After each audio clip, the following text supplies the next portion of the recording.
Hi friends, இன்னைக்கு நம்ம சேனல்ல கல்யாண வீட்டு கேசரி தான் எப்படி செய்யறதுன்னு பார்க்க போறோம்.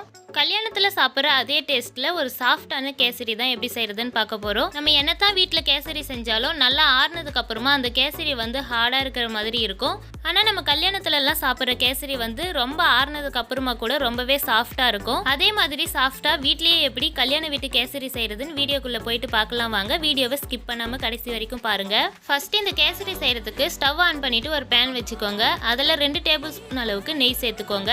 இது கூடவே ஒரு 1/4 கப் அளவுக்கு வாசனை இல்லாத எந்த எண்ணெய் வேணும்னாலும் சேர்த்துக்கலாம். நம்ம சேர்த்துருக்கிற நெய் எண்ணெய்லாம் நல்லா காஞ்சதுக்கு அப்புறமா ஒரு 15 முந்திரியை இது மாதிரி சின்ன சின்னதாக கட் பண்ணி வச்சிருக்கேன். அதை இது கூடவே சேர்த்துக்கலாம். சேர்த்ததுக்கு அப்புறமா ஸ்டவ்வை மீடியம் ஃப்ளேமில் வச்சுட்டு இந்த முந்திரியை வந்து நல்லா செவந்து வர அளவுக்கு வறுத்துக்கோங்க. இப்போ முந்திரி ஓரளவு செவந்ததுக்கு அப்புறமா இது கூட திராட்சை சேர்த்துக்கலாம். நீங்கள் வந்து இது கூட பாதாம் கூட சேர்க்கலாம், இல்லை உங்களுக்கு எந்த நட்ஸ் வேணுமோ அதை சேர்த்துக்கலாம். இப்போ திராட்சை சேர்த்ததுக்கு அப்புறமா இந்த திராட்சை நல்லா உப்பி வரும். அந்த அளவுக்கு இதை நல்லா வறுத்து எடுத்துக்கலாம். நான் வந்து 2 டேபிள் ஸ்பூன் நெய்யும் 1/4 கப் எண்ணெயும் சேர்த்துருக்கேன். நீங்கள் வந்து நெய் அதிகமாக சாப்பிட்றவங்களா இருந்தீங்கன்னா 1/4 கப் நெய் சேர்த்துட்டு 2 டேபிள் ஸ்பூன் அளவுக்கு எண்ணெய் மட்டும் சேர்த்துக்கோங்க. இப்போ நம்ம சேர்த்துருக்கிற முந்திரி திராட்சைலாம் நல்லா வறுபட்டதுக்கு அப்புறமா இதை எடுத்து ஒரு பிளேட்டுக்கு மாற்றிக்கலாம். ஸ்டவ்வை வந்து மீடியம் ஃப்ளேமில் வச்சுட்டு முந்திரி திராட்சையை வறுத்து எடுத்துக்கோங்க. அப்போ தான் நம்மளுக்கு கரிஞ்சிடாமல் நல்லா வறுபட்டு வரும். இப்போ இது எல்லாத்தையும் நம்ம பிளேட்டுக்கு மாற்றினதுக்கு அப்புறமா இதில் ரவை சேர்க்கணும். நான் வந்து ஒரு சின்ன டம்ளரில் 1 டம்ளர் அளவுக்கு ரவை எடுத்திருக்கேன். இந்த ரவை வந்து நார்மலாக உப்புமாவுக்கு யூஸ் பண்ணுற ரவை தான். இந்த ரவையை இந்த எண்ணெய் கூடவே சேர்த்துக்கலாம். ரவை சேர்த்ததுக்கு அப்புறமா ஸ்டவ்வை சிம்ல வச்சுட்டு இந்த ரவையை நல்லா வறுத்துக்கோங்க. ரவை வந்து ரொம்ப நேரம் வறுக்கணும்னு அவசியம் இல்லை. ஒரு 2லிருந்து 3 நிமிஷம் போல வறுத்தாலே போதும். ஸ்டவ்வை சிம்ல வச்சுட்டு வறுத்துக்கோங்க. ஹை ஃப்ளேம்ல வச்சா ரவை வந்து சீக்கிரமாவே கருத்துடும். ரவையோட கலர் மாறாத அளவுக்கு நம்ம வறுத்தி எடுக்கணும். ரவையோட கலர் மாறிட்டா கேசரி வந்து நல்லா இருக்காது. அதனால ரவையோட கலர் மாறாத மாதிரி ஸ்டவ்வை சிம்ல வச்சுட்டு வறுத்து எடுத்துக்கோங்க. இப்போ ஒரு 3 நிமிஷம் நான் ரவையை நல்லா வறுத்து எடுத்திருக்கேன். இப்போ வந்து இந்த ரவையில் நம்ம தண்ணி சேர்க்கணும். அதுக்காக வந்து 1 கப் ரவைக்கு 2 கப் அளவுக்கு தண்ணியை நல்லா கொதிக்க வச்சுக்கோங்க. நம்ம கொதிக்கிற தண்ணி தான் சேர்க்கணும், பச்சை தண்ணி சேர்க்கக்கூடாது. அதனால் இந்த ரவை வறுக்கிறதுக்குள்ளே 2 கப் அளவுக்கு தண்ணியை கொதிக்க வச்சுக்கோங்க. இப்போ ரவை நல்லா வறுபட்டதுக்கு அப்புறமா நம்ம கொதிக்க வச்சுருக்க தண்ணியை இது கூடவே கொஞ்சம் கொஞ்சமாக சேர்த்துக்கலாம். ஸ்டவ்வை சிம்மில் வச்சுட்டு தண்ணி சேர்த்துக்கோங்க. 2 கப் அளவுக்கு தண்ணி வந்து கரெக்டாக இருக்கும். அதிகமாகலாம் சேர்க்கக்கூடாது. அதிகமாக சேர்த்தா நம்மளுக்கு கேசரி வந்து உதிரியாக கிடைக்காது. அதனால் 1 கப் ரவைக்கு 2 கப் அளவுக்கு மட்டும் தண்ணி சேர்த்துக்கோங்க. தண்ணி சேர்த்ததுக்கு அப்புறமா கரண்டியை வச்சு நல்லா மிக்ஸ் பண்ணிக்கிட்டே இருங்க. இந்த கேசரி வந்து நல்லா கெட்டியாகி வந்துடும். ரவை வந்து சீக்கிரமாகவே வெந்து வந்துடும், ரொம்ப நேரம்லாம் ஆகாது. நம்ம கரண்டியை வச்சு நல்லா மிக்ஸ் பண்ணிக்கிட்டே இருக்கும்போது நம்மளுக்கு ஒரு 3லிருந்து 4 நிமிஷத்துக்குள்ளே இந்த ரவை வந்து நல்லா வெந்து கெட்டியாக வந்துடும். நம்ம இதில் சேர்க்குற நெய்யும் எண்ணெயும் கரெக்டாக சேர்த்தாலே நம்மளுக்கு கேசரி வந்து ரொம்பவே சாஃப்டாக இருக்கும். நம்ம வீட்டில் செய்கிற கேசரியில் அந்த அளவுக்கு நெய்யும் எண்ணெயும் யூஸ் பண்ண மாட்டோம். ஆனால் கல்யாண வீட்டு கேசரியில் அதிகமான நெய்யும் எண்ணெயும் யூஸ் பண்ணி தான் செய்வாங்க. அதனால தான் அந்த கேசரி வந்து ரொம்பவே சாஃப்டாக இருக்கும். இப்போ நம்ம சேர்த்துருக்கிற ரவெல்லாம் நல்லா வெந்து வந்திருக்கு. அது மட்டும் இல்லாமல் நம்ம சேர்த்துருக்கிற தண்ணியும் நல்லா ட்ரை ஆகிருக்கு. இப்போ இந்த ஸ்டேஜில் நம்ம இதில் வந்து சர்க்கரை சேர்க்கணும்.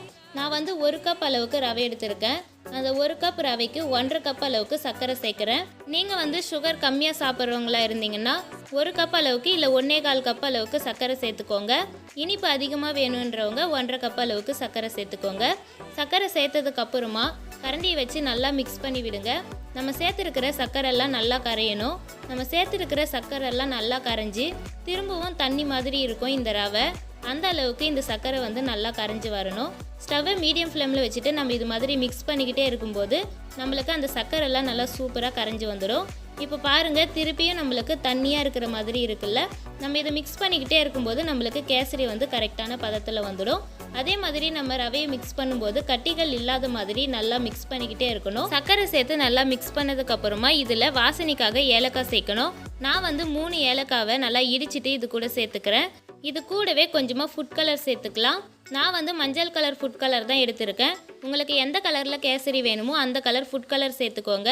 ஃபுட் கலர் சேர்த்ததுக்கு அப்புறமா இதை நல்லா கலந்து விட்டுருங்க. நீங்கள் குழந்தைங்க சாப்பிட்றதுக்கு கேசரி செய்கிறீங்கன்னா ஃபுட் கலர் வந்து ஸ்கிப் பண்ணிக்கோங்க.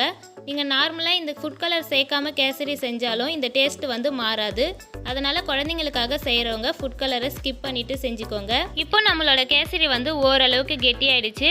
இந்த ஸ்டேஜில் நம்ம வறுத்து வச்சுருக்க முந்திரி திராட்சை இது கூடவே சேர்த்துக்கலாம். இப்போ இது கூடவே 2 டேபிள் ஸ்பூன் நெய் சேர்த்துட்டு ஒரு 1/4 கப்பை விட கம்மியாக எண்ணெய் சேர்த்துக்கோங்க. வாசனை இல்லாத எண்ணெய் சேர்க்கணும்.